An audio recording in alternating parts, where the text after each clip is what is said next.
ایک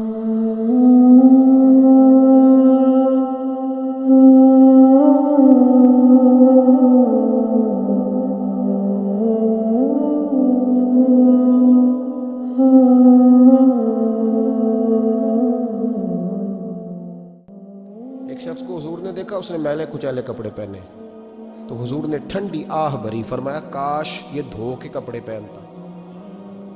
ایک شخص کو دیکھا بال بکھرے ہیں، کنگھی نہیں کی، تو حضور فرمانے لگے کاش یہ کنگھی کر لیتا۔ نفاست پسند آدمی پہ نا بوجھ بنتا ہے۔ جو آدمی، آپ کو پتہ ہے کہ امام شافعی تو فرماتے ہیں جمعے والے دن غسل کرنا واجب ہے، ماتے غسل نہ کرے تو جمعہ ہی نہیں ہوگا۔ اگرچہ ہمارے امام صاحب کے نزدیک سنت ہے۔ یہ سنت کب بنا؟ ایک دن نہ بہت سارے لوگ اپنے اپنے کام سے اٹھے مسجد میں آ گئے، مسجد نبوی میں۔ کوئی کسان تھا تو کھیت سے اٹھ کے آ گیا، کوئی مزدور تھا تو مزدوری سے اٹھ کے آ گیا۔ تو مسجد میں جب بہت سارے لوگ جمع ہوئے نا، تو بعض لوگوں کو دقت محسوس ہوئی، تو رسول کریم علیہ السلام نے فرمایا کتنا ہی اچھا ہو کہ تم جمعے والے دن نہا کے آیا کرو۔ بس وہ صحابہ کا مزاج ہمارے والا نہیں تھا کہ تفصیل بتائیں، حکمت بتائیں، ملے گا کیا، ثواب کتنا، نہ نہائیں تو گناہ، یہ کوئی نہیں۔ حضور نے کہا کہ نہا کے آؤ تو کتنا ہی اچھا ہے۔ پھر کسی صحابی نے کبھی بھی بغیر غسل کیے جمعہ ادا ہی نہیں کیا۔ کسی نے بغیر غسل کے کبھی جمعہ ادا ہی نہیں۔ دیکھیں نا، اسلام بڑا خوبصورت دین ہے۔ حضور نے فرمایا جو کچا پیاز کھائے وہ مسجد نہ آئے، پہلے مسواک کرے، دانت صاف کرے، پھر آئے۔ نبی پاک صلی اللہ علیہ وسلم نے فرمایا جو کچی مولی کھائے مسجد نہ آئے۔ مولی کھانا جائز ہے، پیاز کھانا جائز ہے، لیکن منہ سے بدبو آتی ہے۔ نبی پاک علیہ السلام کا ظاہری حسن کیا بات ہے۔ میلاد مبارکہ میں نبی پاک علیہ السلام کی جو چیز بڑی کھل کے واضح آتی ہوتی ہے وہ رسول اللہ کا حسن و جمال ہے۔ آپ کی والدہ، آپ کی والدہ، آپ کی والدہ سیدہ طیبہ طاہرہ حضرت سیدہ آمنہ رضی اللہ تعالیٰ، اماں جی کہتی ہیں کہ میرے محبوب جب میرے بطن اقدس میں آئے تو جو تکالیف عورتوں کو ہوتی ہے مجھے ان میں سے کوئی تکلیف بھی نہیں ہوئی۔ اور اماں جی کہتی ہیں مجھے کبھی کوئی ثقل، کوئی بوجھ محسوس نہیں ہوا۔ اور فرماتی ہیں کہ جو ولادت کے وقت لوگوں کو، عورتوں کو تکلیف ہوتی ہے مجھے وہ بھی نہیں ہوئی۔ اور فرماتی ہیں کہ نبی کریم علیہ السلام پیدا ہوئے تو ہمیں حضور علیہ السلام کی ناف کو کاٹنا نہیں پڑا، ناف بریدہ پیدا ہوئے، ختنہ شدہ پیدا ہوئے۔ آپ کو پتہ ہے عورتیں غسل دیتی ہیں بچے کو پیدا ہونے کے بعد، لیکن میرے محبوب نے سجدہ ہی کر لیا پیدا ہوتے ہی، امتی امتی کہتے ہوئے پیدا ہوئے۔ حق نے فرمایا کہ بخشا الصلاۃ والسلام، اور پہلے سجدے پر روز ازل سے درود۔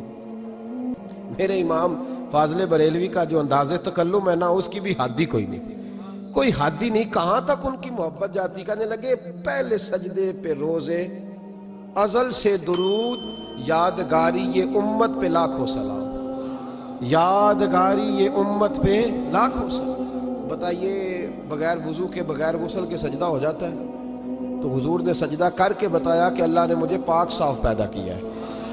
نبی پاک صلی اللہ علیہ وسلم کی والدہ نے جب یہ باتیں ارشاد فرمائیں تو لوگوں نے پوچھا ان سے کہ اماں جی پھر آپ ایک جملے میں بتائیں کہ ماجرا سارا کیا تھا، آخر ایک ولادت تو ہوئی نا، آپ کے وجود اطہر سے ایک بچہ تو نکلا، تو یہ کیا تھا؟ تو سیدہ آمنہ فرمانے لگی خارج منی نور، بس میرے وجود سے ایک نور نکلا ہے، بس میرے وجود سے ایک، اور روشنی آتی جاتی ہے تو کسی کو تکلیف نہیں دیتی، ایک نور نکلا۔ میرے رسول کریم علیہ السلام کو ظاہری حسن بھی کمال دیا، اور پھر حضور کی نفاست پسندی، صفائی پسندی۔ نبی پاک جب بات کرتے تھے نا تو حضور کے دانتوں سے نور نکلتا، اس کے باوجود حضور ہر وضو کے لیے مسواک کرتے۔ میں نے ہر نماز کے لیے نہیں کہا، میں اپنے لفظوں کا ذمہ دار ہوں۔ کس کے لیے بولے آپ حضرات؟ ہر وضو کے لیے، یعنی اگر نبی پاک نے وضو نماز کے لیے کیا تب بھی مسواک کی، اور اگر قرآن شریف کی تلاوت کے لیے کیا تو پھر بھی مسواک کی، کسی اور موقع کے لیے وضو فرمایا تو پھر بھی مسواک کی۔ اور سیدہ عائشہ فرماتی ہے جب بھی حضور گھر سے نکلنے لگتے پہلے مسواک فرماتے، حالانکہ رسول پاک کے دندان اقدس تو نور والے تھے، ضرورت ہی نہیں تھی۔ ہماری تعلیم کے لیے نفاست پسندی۔ ایک بات میں نے شروع کرنی ہے پر آپ نے ناراض نہیں ہونا، پہلے وعدہ کر لیں، جڑے نہیں بولے انہوں نے کی ارادہ ہو جانا ہے، چلو ہو جائے، کوئی گل نہیں، خیر ہے، ہو جائے آپ ناراض۔ نبی پاک نے بڑی مونچھیں نہیں پسند کی، حضور کو اچھی نہیں لگتی تھی۔ ایک بات پوچھتا ہوں آپ سے، یہ درد دل ہے میرا اور صرف سمجھانے کے لیے عرض کر رہا ہوں، کوئی تنقید نہیں، اللہ تعالیٰ مجھے نیت کا وضو عطا کرے۔ ایک بات بتانا، اگر بہو کھانا پکا کے لائے اور سالن سے بال نکل آئے تو پھر اس کا کیا حال ہوتا ہے؟ کئی تو بوڑھے پلیٹ اٹھا کے دیوار میں مارتے ہیں، ایسا ہی ہوتا ہے نا، یہ کیا ہے؟ اور اگر کبھی روٹی سے نکل آئے تو بیوی صاحبہ کا کیا حال ہوتا ہے؟ یہ کوئی طریقہ ہے کھانا پکانے کا؟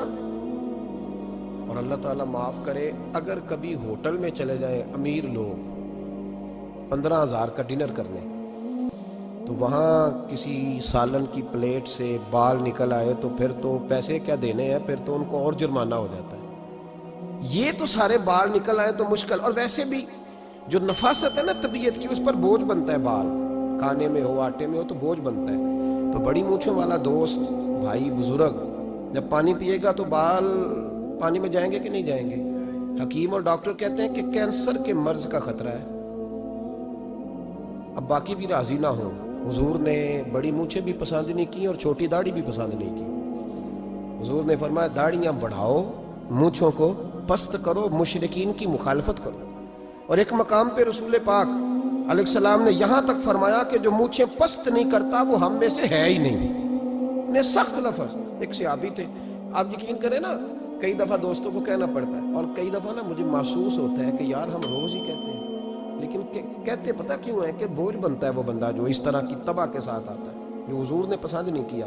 ایک شخص نبی پاک کے سامنے آیا، قاضی عبدالدائم دائم صاحب نے لکھا ہے، بڑی خوبصورت بات لکھی ہے، کہنے لگے حضور کے سامنے وہ اکثر آیا کرتا تھا تو مونچھیں بڑی تھی، حالانکہ داڑھی بھی بڑی تھی، مونچھیں بھی بڑی تھی۔ 2-4 دفعہ حضور نے باتوں میں تات اللفظ سمجھایا، کچھ بندے نہیں سمجھتے، تات اللفظ سمجھاؤ یا بڑا کھول کھول کے سمجھاؤ پر بات سمجھنے کو تیار نہیں ہوتے۔ پتہ نہیں کیا ایسا حسن ہے بھئی، جو حسن نبی پاک نے پسند نہیں کیا وہ کبھی حسن ہو سکتا ہے، کبھی خوبصورتی ہو سکتی ہے، وہ کسی کا ذاتی کلچر تو ہو سکتا ہے پر دین کی تہذیب نہیں۔ نبی کریم علیہ السلام نے کئی دفعہ سمجھایا تو ان کی سمجھ میں بات نہ آئی۔ ایک دن وہ بیٹھے ہوئے تو حضور نے ایک صحابی سے فرمایا کینچی لاؤ، کہنے لگے میں سمجھ گیا کہ میرے ساتھ کچھ ہونے لگا ہے۔ ساتھ ہی حضور نے فرمایا ایک مسواک بھی لانا، کہنے لگے میں نے کہا بچت ہو گئی، میرے تو دانت صاف ہے۔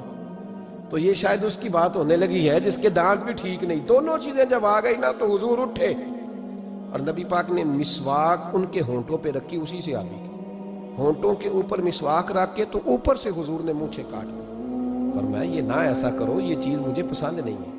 حضور نے نفاست پسندی کو، اب تو اللہ تعالیٰ خیر کرے ملانگ آ گئے مارکیٹ میں، ملانگ درویشی فقیری، اور ان کے پاس رش بھی زیادہ ہے، ان کے درباروں پہ بھی رش زیادہ ہے۔ جی کہتے ہیں حضرت صاحب درویش آدمی ہے، بھئی روٹی تو پورے ٹائم پہ کھاتا ہے، مونچھیں کٹوانے میں ہی درویش ہو گیا ہے، نہ بال کٹواتا ہے نہ مونچھیں کٹواتا ہے۔ یہ گرو نانک کی تعلیمات ہیں، یہ نبی پاک کی تعلیم نہیں۔